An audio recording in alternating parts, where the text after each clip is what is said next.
Big बॉसच्या घरामध्ये प्रत्येक वेळेस टीम बीचे सदस्य कोणता ना कोणता तरी गेम खेळत असतात। तर पहिल्यांदा धनंजयने राणी हॉस्टेलचा गेम सांगितलेला होता, त्याचा व्हिडिओही मी अपलोड केलेला होता।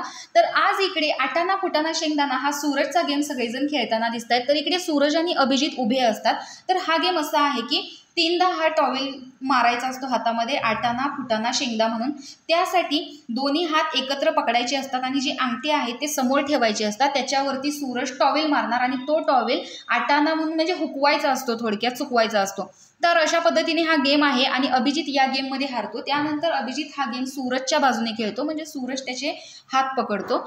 ज्यावेळेस अभिजित त्याच्या हातावरती आटाना म्हणून टॉवेल मारतो त्या पहिल्याच प्रयत्नामध्ये सूरज जिंकतो। त्यानंतर हे दोघे जण धनंजयकडे जातात। तर धनंजय म्हणतो हा मार, पण त्याने त्याचा हात अंकिताच्या चेहऱ्याच्या समोरच धरलेला असतो, त्यामुळे तिच्या चेहऱ्याला लागू शकतं।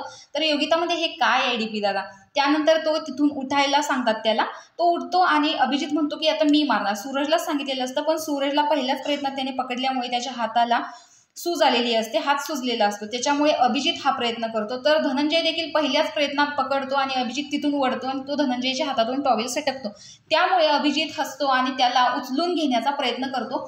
त्यामुळेच आज इकडे अभिजितने डीपी दादाला उचलून घेतलेलं आहे। त्याच्यानंतर तिथे आर्या येते। तर अशा पद्धतीने घरामध्ये आत्ता आटाना फुटाना शेंगदाणा या गेमवरून मजा मस्ती करताना इकडे सदस्य दिसत आहेत। तर तुम्ही हा गेम कधी खेळला आहात का किंवा ऐकला आहे का हे कमेंट बॉक्समध्ये नक्की सांगा। अशाच व्हिडिओच्या अपडेटसाठी आपल्या चॅनलला सबस्क्राईब करा। तोपर्यंत बाय बाय।